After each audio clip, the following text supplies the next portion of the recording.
life causes expansion.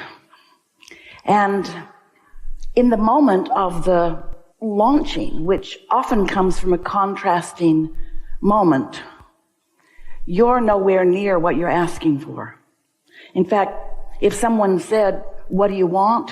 you would be more likely to explain what just went wrong than you would what you want. So that's all right. That's the process that you planned on when you came into this time and space for the purpose of being inspired to your personal preferences. And we want so much for you to hear that. Your personal preferences matter, but unless you are standing in a place of worthy feeling expectation, then there's often a gap, a vibrational gap between the contrast you just lived and your knowing what you do not want for sure, and your launching of a clear rocket of desire that you're more detached from than connected to at first. And that's the work, closing that gap. Launching, closing the gap, and being the profound, new, expanded version of you. And the good news is, that's your work. And the other good news is, you can't stop that from being your experience. So many humans would like to. They would like to stop all contrast, which means for most, I've lived life and I know what I like, and I'd like you to all know what I like, and I'd like you to live what I like so that I don't have to deal with contrast anymore. Because I like alignment. I don't like that gap. And we want you to like the gap. If you don't like it, we want you to accept it. That gets no one anywhere ever. Accept it. But when you don't have a choice, you're more likely to do it. And haven't you noticed, someone said the other day on a broadcast, she wasn't exactly complaining, she was just sort of stating the facts of her observation. I'm doing the work, and she is, and she's doing good at it.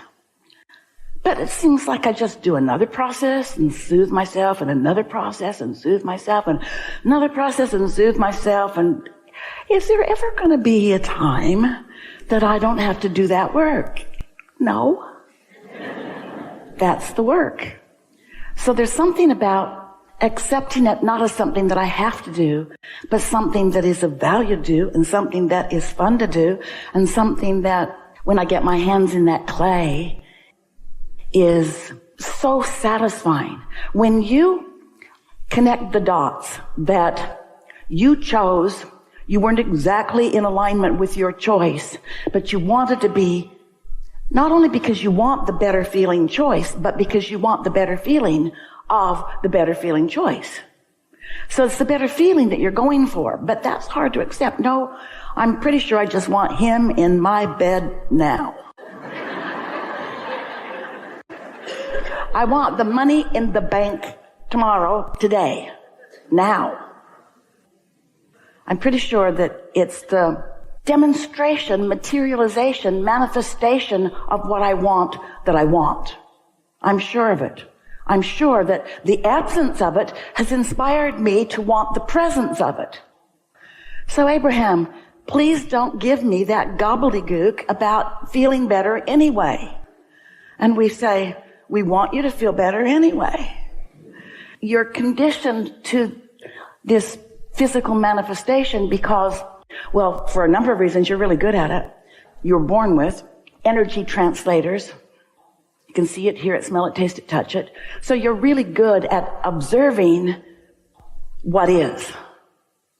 And if what you're observing of what is pleasing to you, then it feels good in the observing of it. But if you get hooked on needing to observe something that causes you to feel good, then you get demanding, like so many people on your planet, where you're just demanding that people stand on their heads, that they give up what they want, that they completely disregard their own self-interest, which everyone is born with, and somehow find a way to comply with your self-interest. And that is not ever going to happen. You don't want that to happen. You think you want that to happen.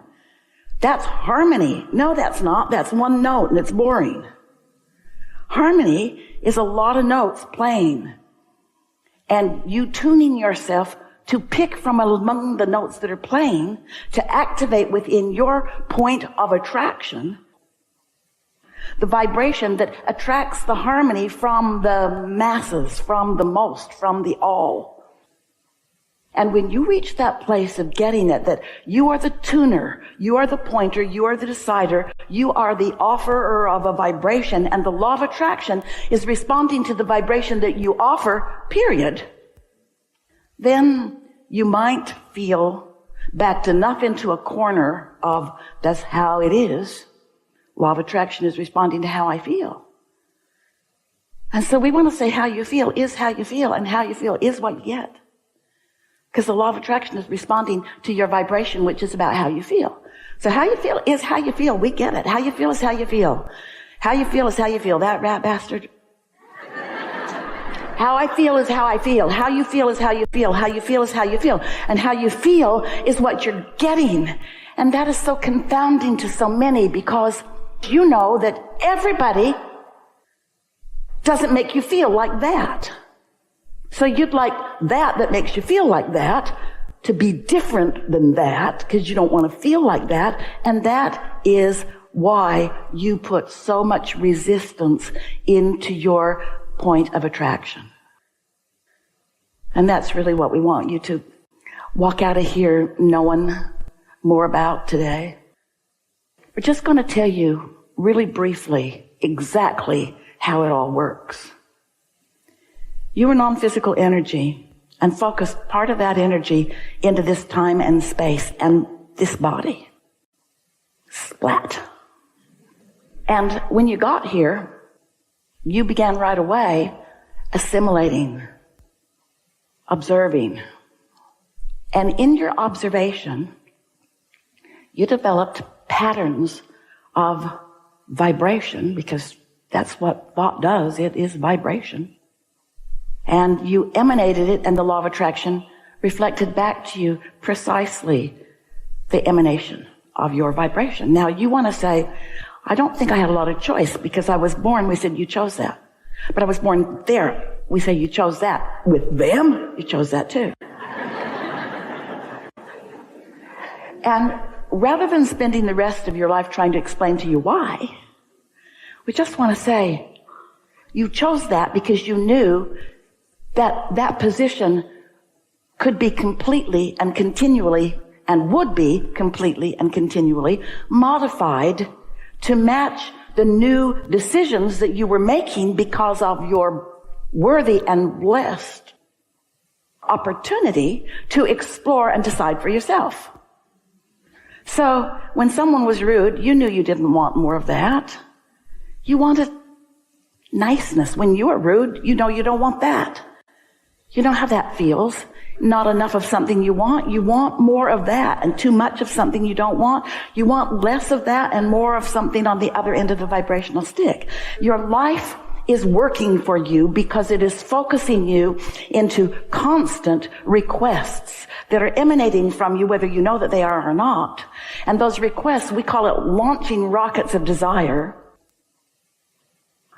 is so big and so lovely and so wonderful, because as you launch that rocket, one by one by one by one, as you launch those rockets, the inner being part of you that was you before you knew you, who still remains non-physically focused, embraces the new decision that you've made and gives that non-resisted, not divided attention. Now, that doesn't feel very exciting to you, because you can't observe it, you can't see it, hear it, smell it, taste it, touch it, but you could be aware of it. That non-physical part of you, who is inextricably you, is focused upon your choices. The question is, are you? Are you focused upon the choice that life evoked from you? Or are you standing in the place of defensiveness and irritation that something unwanted caused you to launch that rocket? And in your not knowing how this works, and in your not trusting yourself, in your not understanding the law of attraction, and in you not understanding your point of attraction. If you're like most humans, you're just thinking all over the place, and you're attracting all over the place, and you're getting wanted and unwanted, and you don't really get why you're getting what you're getting. And then if you're like most people, you're standing in groups to try to gain power over others instead of hooking into your own power and tending to your own point of attraction and watching in real time the energy that creates worlds flow through you, answering your requests, turning your thoughts to things. Your thoughts to things. You get to turn your thoughts to experiences, to life, to material things, to real things, to things that you can see and hear and smell and touch and taste, rendezvous with. But you can't stand in a place of not seeing it, you know. Don't defend. This is a really good time to say this, because you do this a lot, but you're not the only one. Everybody does it a lot. It's a sort of defensive, this is where I am, and I didn't really mean to get here, but I'd like to explain how it is. And so you get in a sort of defensive. Don't defend not feeling good, ever. Because while by earth standards you've got very good reason for it, in other words, you get on a daytime talk show and get the audience to choose sides. A lot of people choose your side, but they're not the law of attraction. And they're not the art of allowing either. So don't argue for not feeling good. Don't try to defend that. We want to say to you, is contrast your friend? Yes, it is. Is resistance your friend? Yes, it is. Don't fight it. Just let it be. Don't fight it. Don't defend it. Don't pretend that it isn't there when it is. Just accept it and then move as best you can from wherever you are in the direction of what feels a little better and what feels a little better. And the way you feel lets you know whether you're calibrated to your inner being or calibrated to what is. People that are calibrated toward what is, about what is, it can't change. Different places, different faces, but same old stuff keeps happening. You got to look where you're wanting to be. So your inner being is choosing all the time. Your inner being is choosing all the time. That's why you have emotions. So let's say you're conversing with someone or maybe even watching something on television and you are not liking what you're seeing and it feels like irritation. You keep watching and it starts to feel like stronger irritation. Then you just get mad. Well, your inner being is watching the same thing that you're watching, but your inner being is choosing differently than you are. Your inner being is not pushing against anything about anyone. Your inner being is looking for wanted in every situation. So your inner being is choosing on your behalf all the time. And when you feel negative emotion, you're not choosing like your inner being is choosing. If someone you don't know calls you on the telephone and said, hello, you don't know me. I'm just calling to tell you I will never call you again. You say, good to know. I'm blocking your number. But if somebody that you care about says that to you, you would feel strong negative emotion. So now inner being comes into the picture. Someone calls you that you don't particularly care about them. You feel no emotion. Somebody that you really care about says they're not going to call you again. Your inner being sees it all, is aware of it all, but doesn't see it as a slight to you, doesn't see it as the end of your life, understands that it's a contrasting experience that's causing you to launch rockets of desires, knows that value is coming out of this for you, is eager about the value that's coming, and immediately looks forward toward the value. And so feels no negative emotion. And if you're looking at it differently, then you're not looking where your inner being has chosen.